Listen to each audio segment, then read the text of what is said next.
Au Pakistan, être chrétien peut te mener en prison ou pire, à la mort. Tu as déjà entendu parler de la loi sur le blasphème au Pakistan?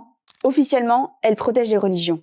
Mais en réalité, elle menace les minorités et surtout les chrétiens. L'article 295 du Code pénal pakistanais punit de prison ou même de mort ceux qui seraient accusés d'avoir insulté l'islam, le Coran ou le prophète Mahomet. Mais ce qu'il faut savoir, c'est que ces lois sont souvent détournées pour régler des comptes personnels. Une femme chrétienne qui boit à la même fontaine que ses collègues musulmanes, condamnée à mort. Un adolescent qui partage une image sur WhatsApp, condamné à mort.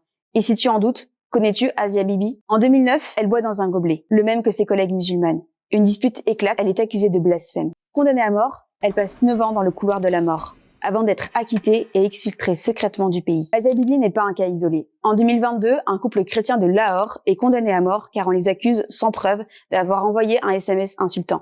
Leur téléphone, jamais retrouvé. Leur procès en appel, refusé pendant 6 ans. Et puis, il y a Jarawala, août 2023. Une simple rumeur. 2 frères chrétiens auraient profané le Coran. En quelques heures, 21 églises incendiées, plus de 80 maisons détruites, des familles chassées, traquées, frappées. Sur les réseaux sociaux, des vidéos montraient des hommes debout sur les toits des églises en flammes. Et la foule applaudissait. Et malgré les preuves, malgré les caméras, malgré les cris, personne n'a été condamné.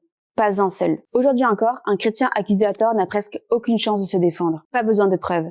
Une simple dénonciation anonyme peut suffire. Avocats menacés, juges intimidés, prisonniers battus en détention. Certains meurent avant même leur procès. Et pendant ce temps-là, les coupables ne sont presque jamais condamnés. Au Pakistan, l'accusation de blasphème est une arme, et les chrétiens en sont les premières victimes. Alors, ne détournons pas les yeux et faisons entendre leur voix.